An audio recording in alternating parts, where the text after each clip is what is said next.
வலியற்ற varicose vein சிகிச்சை எளிய 30 நிமிட செயல்முறை 7847045678. சங்கராபுரத்தில் சங்கர் கேப்டனுடைய மருமகனாக இருக்கக்கூடிய இந்த ஊர்ல அவருடைய வாய்ஸ் பேசுறது ரொம்ப ரொம்ப சந்தோஷம். ஏன்னா பிரேமலதா அந்நியாரத்தில் நான் சொன்னேன் ஐயாட்ட சொல்லுங்க அப்படின்னு கிட்ட போய் பேசுறப்போ அப்பதான் அவருக்கு கேட்கும்னாங்க. காதுகிட்ட போய் ஐயா ரோபோசங்கர் வந்திருக்கேன் அப்படின்னு அந்நியார் சொன்னாங்க. உங்களை மாதிரியே பேசுவார்ல ரோபோ அப்படின்னு அப்படியே பேசு பேசு அப்படின்னாரு. அவரை மாதிரி நான் பேசி காமிச்சேன். பேசினோடனே அந்த கையை எடுத்து அப்படியே என் கையை பிடிச்சி அவர் நெஞ்சில் அப்படியே வச்சுட்டு 5 நிமிஷம் எடுக்கவே இல்லை. அது வாழ்நாளில் கிடைத்த மிகப்பெரிய ஒரு மகிழ்ச்சியான தருணம். இனிமேல் அப்படி ஒரு கூட்டத்தை திரை உலகில் எந்த கலைஞனுக்கும் பார்க்கவே முடியாது. அப்பேற்பட்ட ஒரு தலைவன் அவர் கேப்டன் அவர்கள் அப்படின்னு சொல்லலாம். கேப்டன் அவர்கள் மாதிரி பேசணும் அப்படின்னாங்க.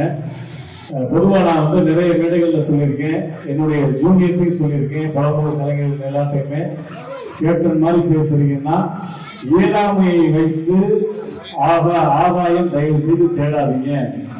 அவரால் பேச முடியாத குரலை வச்சு பேசி அதில் ஆதாயம் தேடாதீங்க. அவருடைய கேப்டனுடைய வாய்ஸ் எவ்வளவோ இருக்கு. அதனால அந்த கம்பீரமான குரல்ல பேசுங்க, அதுதான் கேப்டன் நம்ம கொடுக்கக்கூடிய மரியாதை அப்படின்னு கேப்டன் அவர்கள் நிறைய குரத்துல பேசியிருப்பாரு. அவருடைய அந்த கம்பீரமான குரல் ஜாதி ஜாதிங்கிறிய ஜாதியால ஒண்ணு பெற்றுச்சு உங்க அம்மாடா நடையா இந்த பொறுத்த வரைக்கும் ஏழைக்கு செருப்பா இருப்பேன், எதிரிக்கு நெருப்பா இருப்பேன். இடி தலையில விழுந்தா தாங்கலாம், அதுவே உன் தலையில விழுந்தா உயர் அடிச்சு பொழைச்சல இருக்கான், இந்த பூவதி அடிச்சு பொழைச்சல இல்லடா.